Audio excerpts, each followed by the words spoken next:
क्या हाल चाल है भाई लोग, राम राम। अब देखो, एक बैक टेस्टेड स्ट्रेटजी होने के बाद भी, बिल्कुल रिस्क मैनेजमेंट और सारी चीज़ें फॉलो करने के बाद भी मैं ऑलमोस्ट 5,300 कुछ $40-50 बना चुका था। वहाँ से मेरा ड्रॉ डाउन हुआ $5,000 पे और अभी मैं $5,200 के आसपास कहीं कर रहा हूँ। कल मेरा अच्छा खासा एक लॉस हुआ था, पर उसके बाद मैंने यूरो यूएसडी का एक ट्रेड लिया, एक अच्छा प्रॉफिट उसमें बुक किया $120-30 के आसपास, और उसके बाद मैं अपने अकाउंट को $5,200 पे लेके आ चुका हूँ। ठीक है, और चलो स्क्रीन पे सारी स्टोरी, ट्रेड कैसे लिया, क्या किया, सारी चीजें मैं आपको बताता हूँ। तो देखो, इक्विटी का बैलेंस जो है वो 5,193 लगभग $5200 के आसपास है। मैं इसको 5,300 कुछ तक ले जा चुका था, पर फिर वही लूजिंग स्ट्रीक कह लो या फिर कुछ गोल्ड का जो मतलब सेटअप है वो थोड़ा सा मेरे फेवर में नहीं चल रहा था, इस वजह से मतलब काफी लॉसेज भी हो गए। विन रेट देखोगे तो 38%, 40, यही मेरा 40, 45, 38 के आसपास चलता है। उसमें मैं ऑलरेडी अभी $200 प्रॉफिट में हूँ। अब देखो, लास्ट का जो तुम ट्रेड देखोगे ना, तो XAUUSD में देखो, XAUUSD में एक $20 माइनस का ट्रेड था। ठीक है, और फिर $2 प्रॉफिट, $72, $17, ये सब यूरो यूएसडी के ट्रेड थे। ठीक है, अब देखो हुआ क्या।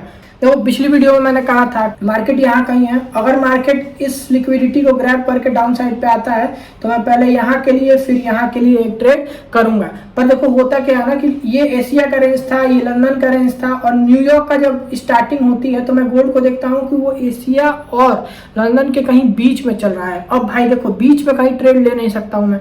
अब या तो मैं ट्रेड लूंगा इसके लिक्विडिटी स्विप पे, इसके लिक्विडिटी स्विप पे, या लो के लिक्विडिटी स्विप पे। ठीक है, पर तब तक मैं देखता हूँ कि जो यूरो यूएसडी, ये यूरो यूएसडी का गैप अप का लो था। ठीक है, मार्केट क्या कर रहा था कि ये एशिया का था, लंदन का था, और जब न्यूयॉर्क सेशन स्टार्ट होने वाला था तो इसने एशिया और लंदन दोनों का लिक्विडिटी स्वीप कर लिया था। ठीक है, और एक बियरिश साइड का पैटर्न बना था। देखो, जनरली लिक्विडिटी स्वीप में तो मुझे अप साइड का ट्रेड करना चाहिए था, क्योंकि सपोर्ट की लिक्विडिटी स्वीप हुई थी। तो मुझे ये भी पता था कि ये जो नीचे रेंज है, ठीक है, ये इसमें गैप फिल करने यूरो जरूर आएगा। तो मैंने क्या किया कि बस मैं कहीं भी एक पॉइंट ढूंढ रहा था जहां पे बायस ट्रैप होता है। फिर मैं 5 मिनट के टाइम फ्रेम पे EMA 21 लगाता हूं, और यहाँ कहीं, ठीक है, ये यहाँ पे देखोगे तो ट्रैप होते हैं बायर्स।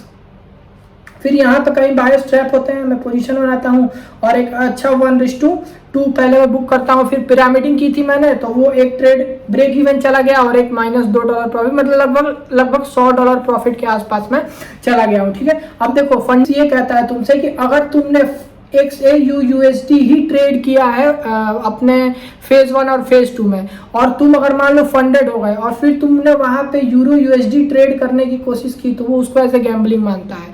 मतलब अगर जैसे तुमने, और ये भी है कि अगर XAUUSD तुम 0.5 लॉट का लेके और हमेशा ट्रेड करते हो, और फंडिंग वाला जो टाइम है, जब फंडेड अकाउंट मास्टर तुम्हारे पास आ गया है, उस टाइम अगर मान लो तुमने 0.7 या फिर 1 से ट्रेड करना स्टार्ट किया एक लॉट से, तो फिर वो तुम्हें एज ए गैम्बलर मानेगा।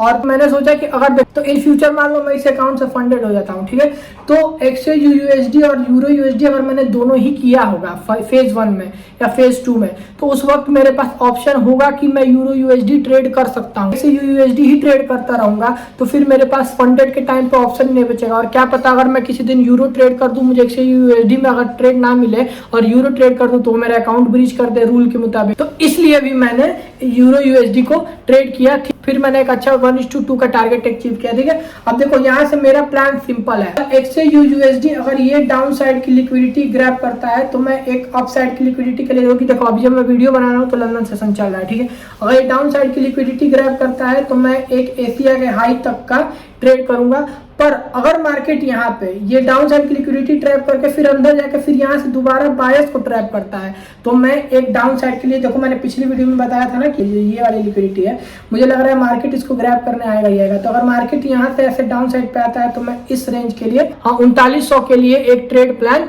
करूंगा। बाकी जो देखो ट्रेड्स होंगे वो अगले ब्लॉग में आएंगे। ठीक है, तो तुम अकाउंट को फॉलो कर लो। फंडिंग जर्नी की जो प्लेलिस्ट है वो उसके अभी लिंक तुम्हें डिस्क्रिप्शन में मिल जाएगा। और देखो, कोई एक इंस्ट्रूमेंट पकड़ लो, अगर बिगिनर हो, मैक्सिमम दो से ज्यादा तुम भी मत जाना, क्योंकि मैं खुद भी नहीं जाता हूँ, और कोई भी बड़ा अगर ट्रेडर देखोगे तो वो 1-2 से ज्यादा इंस्ट्रूमेंट ट्रेड वैसे भी नहीं करता है। ठीक है, तो 1-2 इंस्ट्रूमेंट ट्रेड कर लो, उस पर अपनी स्ट्रैटेजी बना लो। स्ट्रैटेजी कैसे बनाते हैं इसकी भी वीडियो मैं डिस्क्रिप्शन में दे दी है। ठीक है, बाकी अपना ध्यान रखो और